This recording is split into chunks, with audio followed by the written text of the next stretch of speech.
Welcome to That's Why podcast with Patricia and Anna, the show where we arouse your curiosity while we dull your senses.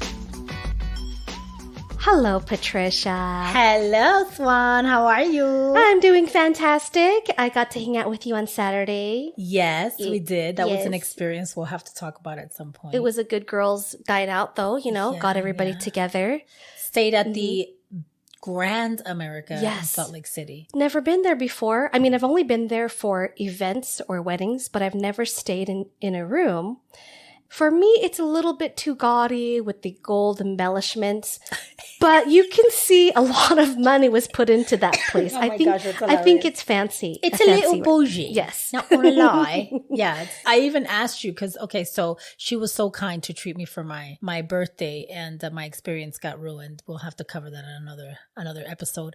But point being that I'm like, how much did you pay for this room? And she's like, oh, we all split it. And I was like, oh, okay. Because I was like, I didn't know you had that kind of money. I don't. I don't have that kind of money. Only when I split it with 4 other women. Yeah. So today we have some shout outs that we'd like to say. Yeah, absolutely. Yeah. Oh my gosh. I want to do a big shout out or give a big shout out to my friend Allison Schlichter. I love this woman. She's amazing. I really have wonderful debates with her. And she did a whole video on TikTok about listening to our show and how she felt like she was hanging out with us all day. And that's what we want this show to be like, right? Like you're chilling with these 2 girls that are talking and just shooting and maybe learn and laugh and be entertained at that time. But I really appreciated her doing that. So thank you so much, Allison. Yes, thank you. Love you, girl. That was the video we posted on our Instagram. Is that correct? Yes, it's on our Instagram at That's Why Show. Yes. She's so cute. And I think we would like to do a meetup with women talking about topics and then having everything recorded. I think that would be really fun. Yeah, that's in the making for the future. Yes. So we're excited about that. Stay tuned. Yes. And we would also like to give a shout out to my cousin Dee. What's up, Dee? Yes. Thank you. And Dee did say something on my Facebook. That's why we're bringing her up. She did. She responded to a quote. Sometimes you don't realize how fucked up someone treated you until you explain it to someone else. Her response was that would be a good topic for our show. But then given that quote, I was like, well, what would you call it? And she said revelation. So that is up and coming. That's an up and coming show now. Yes. Thank you, Dee. Thank you, Dee. Today's topic is something that I have not heard about in other podcasts, and I thought it would be good for us to delve into. Is it delve? I don't know. I would say dive into. Dive into? But okay, again, thank I don't you. know. I could be wrong. Don't listen to me, people.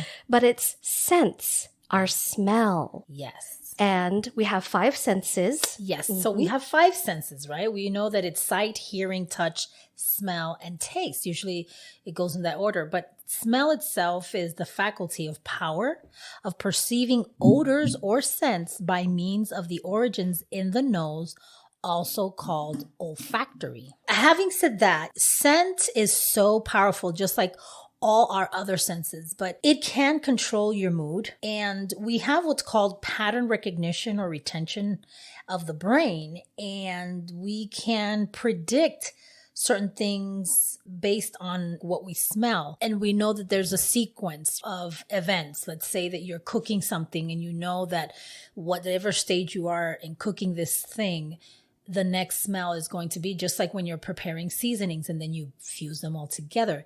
It creates an experience, but smell is so powerful that your tongue might be responsible for taste, like something being salty, sweet, or sour, but it's your olfactory senses that are in charge of the distinctions that your tongue goes through. Oh. For example, the difference between brie and camembert.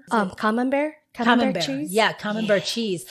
And do you know that the difference between those two is actually detected by your smell and not by your tongue? I believe it. I was really astonished at that because that's why we have that kind of reaction when you smell bread, right? Oh, yes. Who does not like fresh baked bread?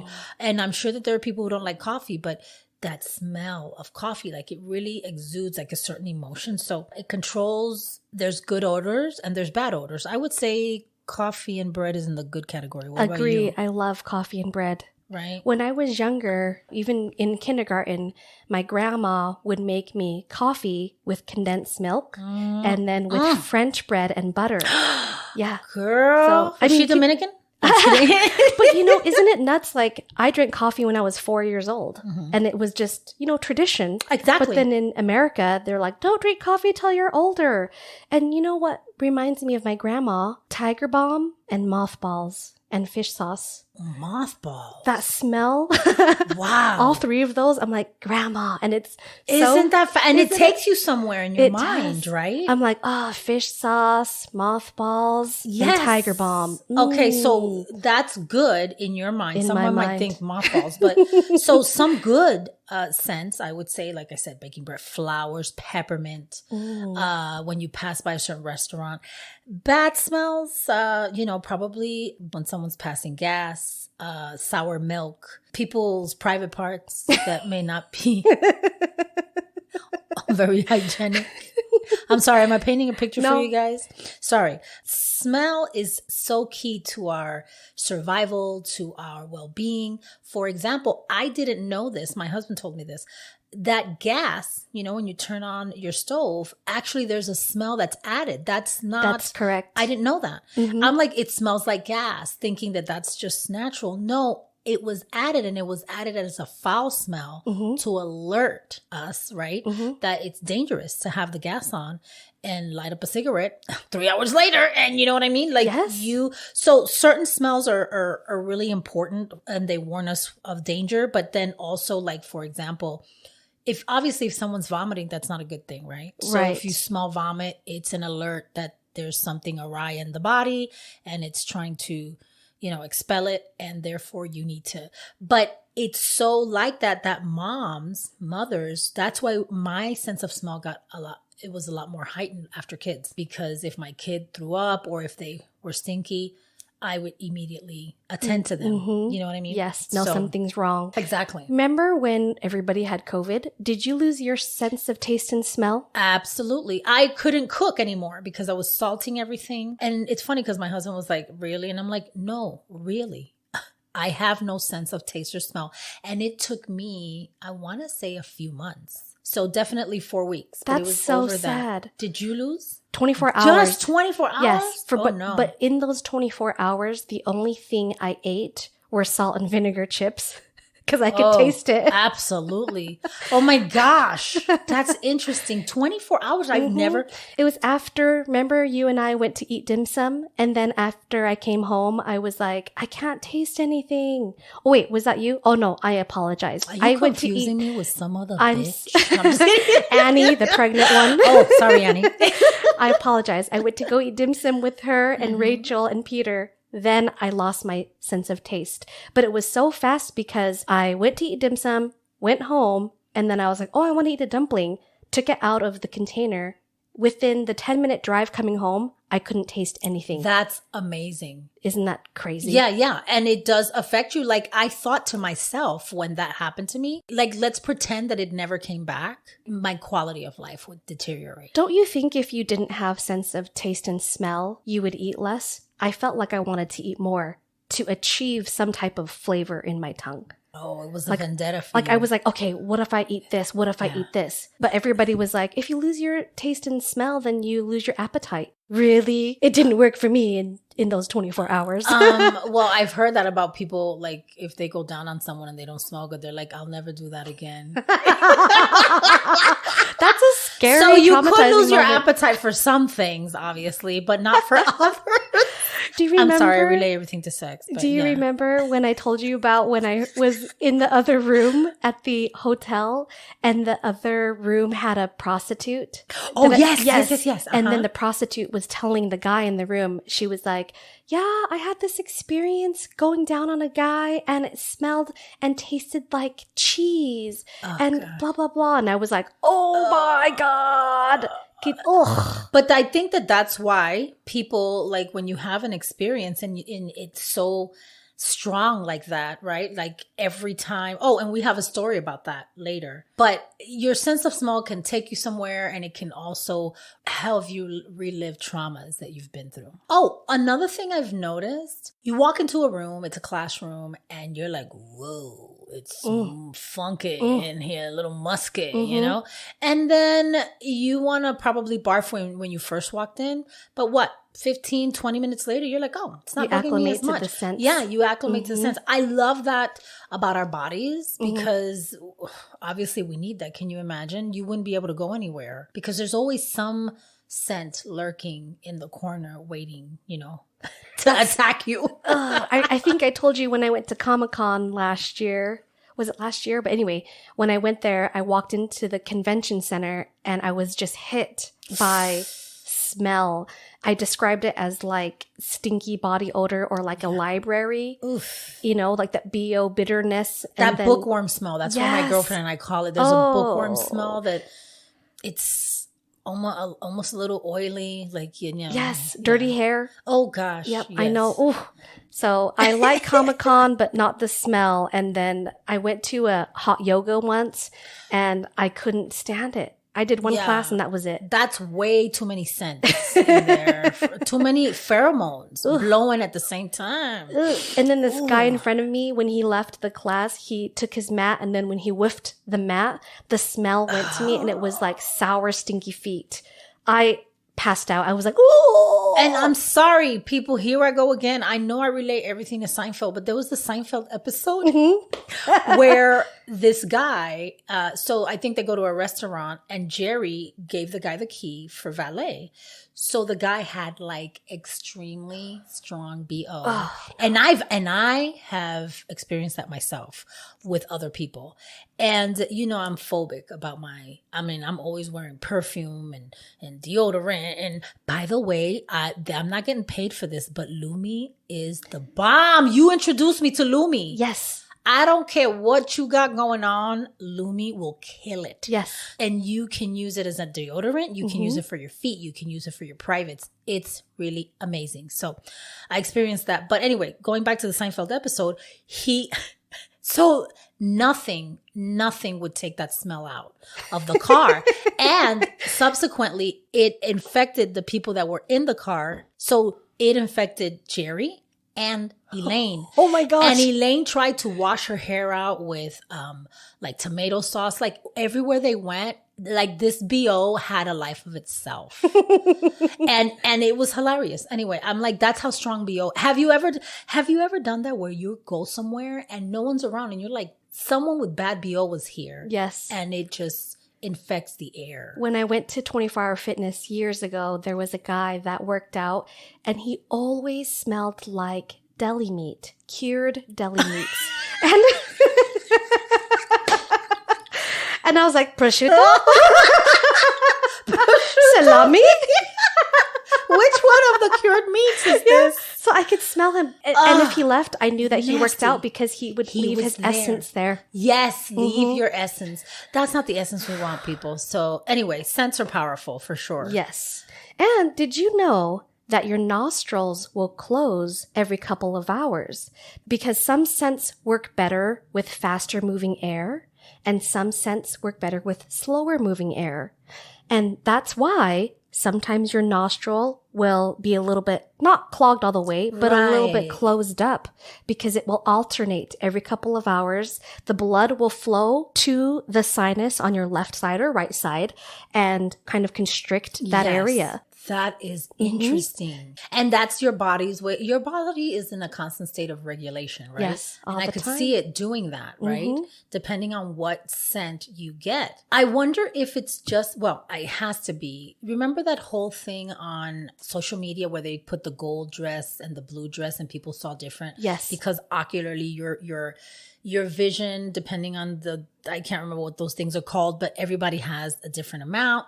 I wonder if your sense of smell is like that because I've had people, aside from the phantom smells we just talked about, which are, by the way, is burnt. Like it says that there's 4. There's burnt, foul, rotten, and sewage.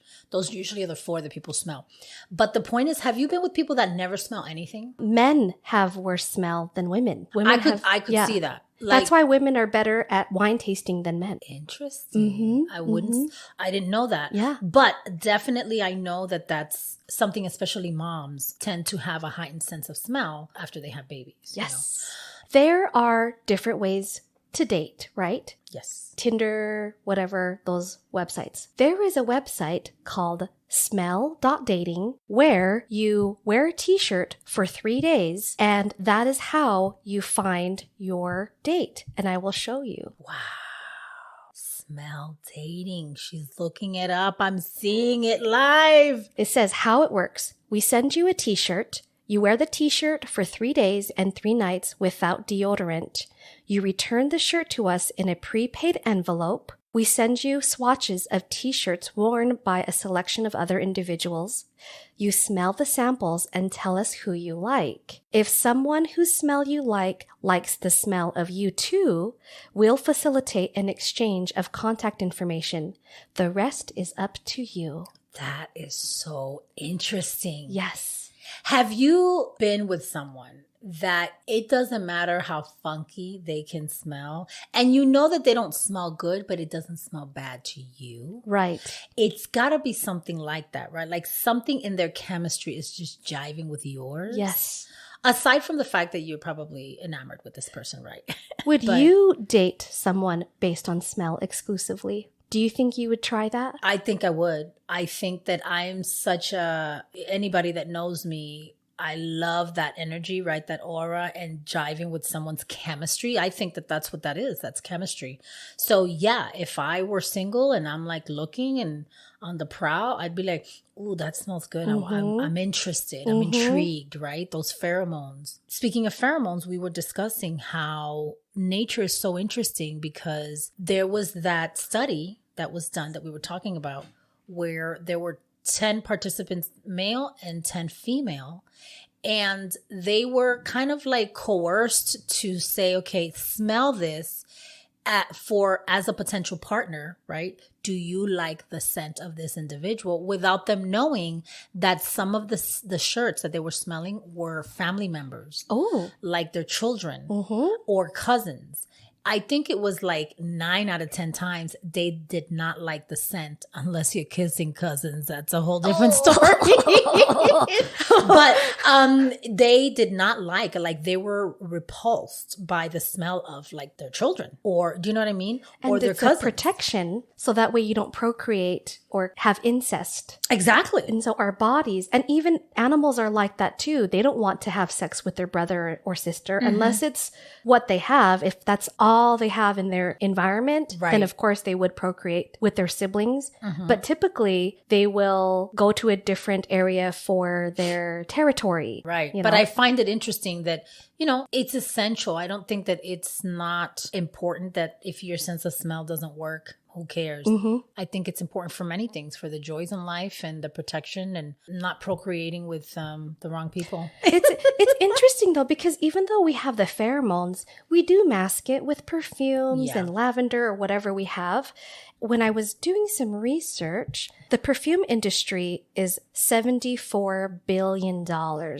That's what they estimate it will be by 2024. The technology that goes into perfume making is incredible because before it's like, okay, we'll take the essence of magnolia and rose. It was more of a pure thing, but now you're mixing it with musk, roots and trees and floral. Yes. The first, they call it a top note, which is the first impact of the smell.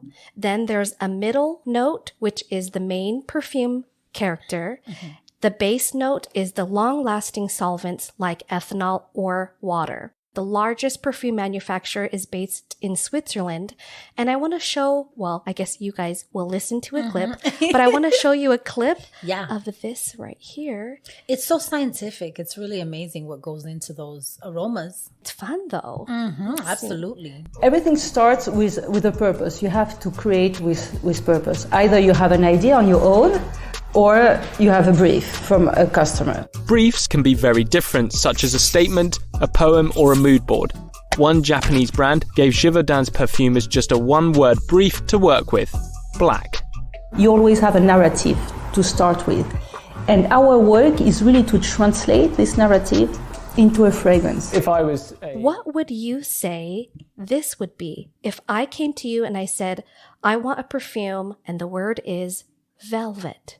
Tell me what would you say that is? Well, velvet immediately evokes musky for me, like something that's musky but soft. And what would that be? Gosh, that's a good question. Jasmine-y. Have you ever smelled Egyptian musk? Back in the day. Right? Like Yeah, that's old. back in the 90s, yes. But with a sweeter scent. Yes. That's what I see velvet as. I feel like you are accurate. So what I said was deep, woody scent, almost like a mahogany teak. Floral scent, but not a strong rose smell, kind of like a honeysuckle scent with like a vanilla soft finish. Yummy. So I feel like what you said is pretty accurate. Oh, well, Okay. listen, that sounded so much sexier than what I said. I like that. I like Okay. your velvet. The next one is polka dots. Polka dots sounds sweet, like really sweet. Like I want to say like almost with a little pepperminty hit, but maybe that would be more of an undertone.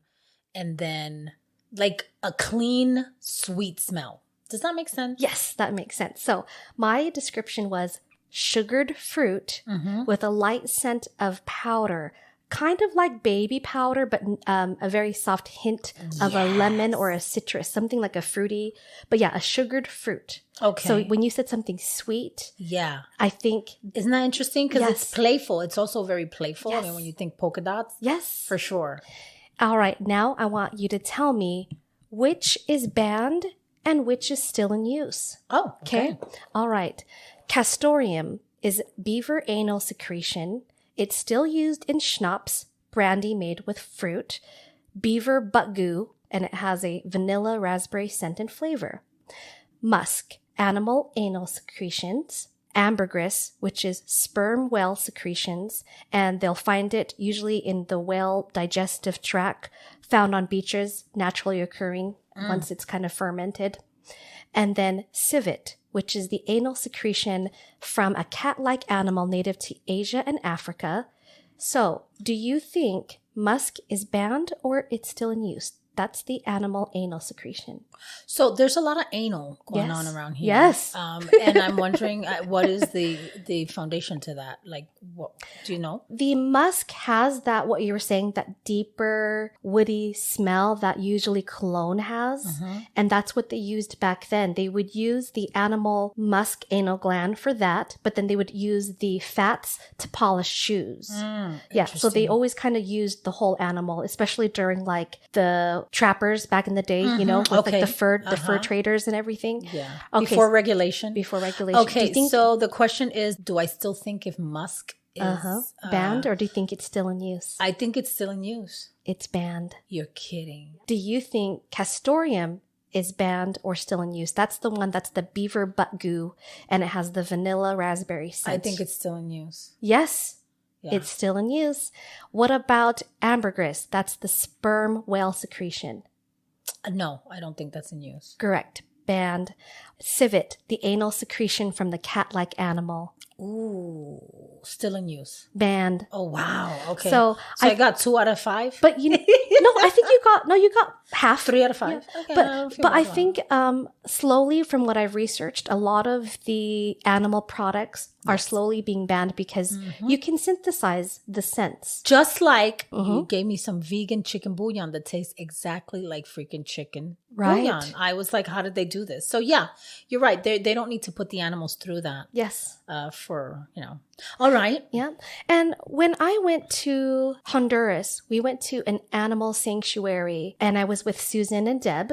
Susan is your sister-in-law and Yes. Deb is her sister. When we were there, they said, don't touch the monkeys, don't approach them. They need to approach you just for safety and they can be territorial and violent. If you approach a monkey, all of them will think that you're aggressive, right. you know. So I was just sitting there and a monkey came up to me and I got to hold it and it smelled like Teen spirit. No, I'm just kidding. I hope not. I would have been like, no. It smelled like nuts and berries. Isn't that interesting? Like roasted nuts, almost like Christmas time with Wow. a hint of nutmeg, kind of like that really spicy undertone. And I can't even imagine a monkey smelling like that. No, it smelled delicious. And the wanted to fur keep it? was so soft. It was so cute. But yes, I was surprised at how good it smelled. Now, you know what would be fascinating? If you would have been able to smell the other ones, and if they didn't smell the same, if that one gravitated towards you because you jived with their chemistry. That's true. Do you know what And I maybe mean? the other one smelled like poop Yeah. or vomit. Yeah. Oh, gosh. Yes. So there was a girl that was abused at home. And when she would be punished, she would be stuck. They would stick her underneath the sink in the kitchen as punishment for hours. And that's where her mother would keep the pledge. And of course, after years and years of that, she was traumatized. When she would go to people's homes, if they used pledge, you know, back in the day, pledge was the big deal. That was the thing to use. She would have like a physical reaction. So forever, she can't smell anything that smells like pledge or anything lemony would trigger that emotion. Trauma. That trauma, absolutely. Whoa. That's how powerful that is. And that probably might stay with her forever, right? Because who knows what she had to. Can you imagine locking your kid or even your dog underneath the kitchen sink to punish them? That's so sad. But that's how powerful the retention and the power of our sense. They're triggered by our environment and our experiences. And we retain that to the core, for sure. Now that she always smells this lemon scent and it triggers her to be Right, back at traumatized, traumatized. I wonder if it would help to do the exposure therapy and be an environment where you have the lemons on a table or, you know, like nice, like bright place, or you're outside with friends and you have the lemon bowl and you're drinking lemonade and you're smelling the sea And you air. redirect your brain to not always go there when you are triggered by this smell. Exactly. Yeah, I I think wonder that would if be that could help helpful. her, you know? I wonder too. And I bet you that would be helpful. Facing your fears. Yes. Now, I did want to say something that's really important because I went through this for quite some time. I was suffering from phantom smells. It's called phantasmia. And basically that is so hard to diagnose. I was listening to a video with the Mayo Clinic, and they were saying that it's a biochemical condition in the brain and that it usually takes you 1 to 7 physicians to have it diagnosed. Holy moly. But I want to definitely say, I mean, we always like to have fun on this show and entertain you and educate you, right? Because I learned a lot. But don't discard or don't, what's the word? Dismiss? Don't dismiss, yes. If you're having those issues, that actually could be a more serious sign of you having some cognitive decline and issues in your brain. So if you're experiencing this long term, please go get it checked and looked at, because that is not normal and that's your body alerting you. What was the smell that you smelled for those months? Usually it was burned. I would smell, you know how when you're burning those sparklers Yes. for 4th of July? Yes. That's what I would smell. Ugh. And I would ask my kids and I would ask whoever's around, do you smell that? And they wouldn't. And I would be in the car driving and I would smell it. And people are funny because people who are superstitious would be like, that's your grandfather. Did he used to smoke cigarettes? And I'm like, let's pretend it is. But I still need to get this checked out. You know what I mean? So Did if you you're- get it checked out? No, I didn't because it went away. You're like advising people, okay, listen, everybody, listen, audience. You need to get it checked out. Did you? Do something. No, I didn't. Well, it lasted a few months and then it went away. I hope it's not, something that is wrong with my brain, but only time will tell. If it comes back, I guess that would be the indicator. Okay, then this is something serious to get checked out. Exactly. But the point is that all these things are designed for our pleasure and protection, I would say. Yes. Having said that, All right. Our inspo quote of the day is, I love this one. guests, like fish, begin to smell after 3 days. My mother-in-law used to say that to us all the time. So if you would like to be a part of our show, we would love to hear from you. You can ask us questions and share your story. We'll give you our unfiltered, unprofessional, and unqualified advice. Record an audio clip and send it into thatswhyshow@gmail.com. Okay. So find us on Instagram and Facebook at That's Why Show. show. Our episodes are everywhere, so please follow, subscribe, and write us a review. We love that. And with that, peace, love, And dark chocolate. Thanks, guys. See ya. Bye. Yeah.